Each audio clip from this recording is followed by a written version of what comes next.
What's up, y'all? We're out here representing España today in honor of the World Cup. Best of luck to them. And if you're watching this after they've won the World Cup already, well, I predicted it. And if they don't win, then this has aged very poorly. But for right now, only God knows the answer. Just like with all other things in life, only God knows the path that you are on. So that is why it is a waste of time for you to compare yourself to other people, especially if they may not be on the same path as you. And one of the things about society these days is that it seems that more people than you realize are conformists, which means they just follow the life script that they're given from a young age. So they just go to school, get some kind of job, and then once they get that job, they just climb the corporate ladder and then basically do whatever it is that they do for the rest of their lives until they retire. Lately, I've just been thinking about how that used to be what I wanted to do. I wanted to just find a job right out of college and then just live a normal life, just like everyone else around me. Because up until like just a few years ago, when I kind of went off in my own direction and decided that I'm just going to live life on my own terms, I really thought that there was like this specific formula that I had to follow because it's what everyone else is doing, especially in my particular situation, in which it was literally everyone around me who seemed to be following the same style of living. It was like they were all on their own tracks, but it was like at least they were on some kind of track. Like if you imagine a train, do you know what I mean? Like a train is on a set of tracks, and along that set of tracks are different stops. So even if you're like a little bit delayed, you know that you're at least on some kind of fixed path where you know what the next stop is, you know what the next destination is. And in many ways, that can make life a lot easier because you know what to expect. There's a degree of certainty. But in today's age of late stage capitalism, you really can never be too secure in your job. There's no such thing as job security anymore. You can pretty much be laid off at any time, even if you've worked at a company for 30, 40 years. But nonetheless, it really seems like everyone in my life is at least still on some kind of fixed path. And when I was younger, that is how I thought my life was going to turn out. I thought I was just going to find some entry level job right after college and then just work my way up that job, eventually just get promoted up, and I would just get a higher salary, more and more benefits, and then, maybe 10, 12, 14 vacation days a year. I could just go somewhere nice and do what I was actually passionate about at the time, which was traveling, which is something I'm still passionate about. But that just didn't exactly pan out for me, and it seemed like God had other plans. So in college, I had these two friends that I would hang out with all the time. We were pretty much inseparable. We would show up to parties together. We would do all sorts of activities together. And the three of us were kind of like the tender trio. So while the three of us were in university together, we were all single. We were all just going out, having a good time on the weekends. But then when we actually graduated, I swear to God, the two other guys, my two other friends, immediately found entry level jobs and immediately got into long term relationships, which they are still in today, like 4 years later. So, like right after college, both of them were immediately able to get started on their personal lives and their careers. Just stop and imagine that for a second. Imagine right after college, you get an entry level job and you find the ideal partner. At that point, you're pretty much just coasting. You don't really have to stress out all the time about, oh man, what am I going to do with my life? When am I going to meet the right person? How am I going to start a family? You don't have to stress out about all of these types of things. And that was great for the both of them because it's like they can immediately get their lives started. And since then, it feels like they've kind of just been coasting the whole time. But unfortunately, I was not so lucky. I had to really struggle for months and months and months to even find my first job out of college. It took me like 9 months to find it. And it ended up being an MLM scheme. So I quit the day after I started. And then it was another like 5 or 6 months of applying. And don't even get me started on trying to date back then. It was a nightmare.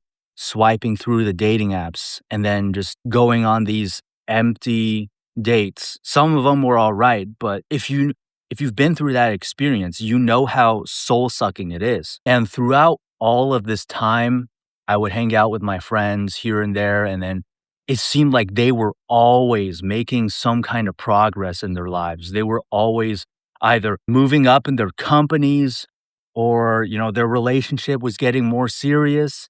So, like in university, it used to be me and these two other guys hanging out, and, the three of us would do stuff together. But after university, hanging out with them, I was always some kind of third wheel because it would be these two guys and then their girlfriends, and then it was me. I was like the only single guy.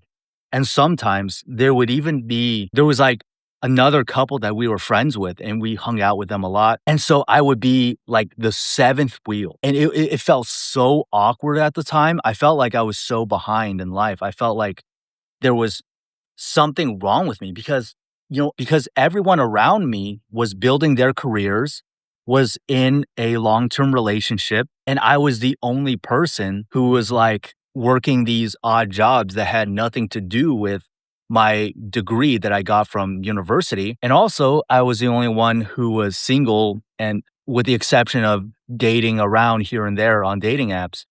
And it was especially frustrating because it was like I was putting in way, way, way more effort than them to achieve kind of the same things. But it was like I was getting less than 1% of the results. At the time, even when I had a job, I would be sending out hundreds and hundreds and hundreds of job applications. I would get myself into these new dating situations as well. And then they would last like a week or 2 weeks or even 3 weeks if I was lucky. So eventually, that's when I had this sort of awakening moment where I was just like, I'm not going to do this anymore. I'm not going to compare myself with all these people around me, especially not my friends. I'm not going to play this whole keeping up with the Joneses game that we're conditioned to play from the time that we were very young, especially me growing up in an Asian community.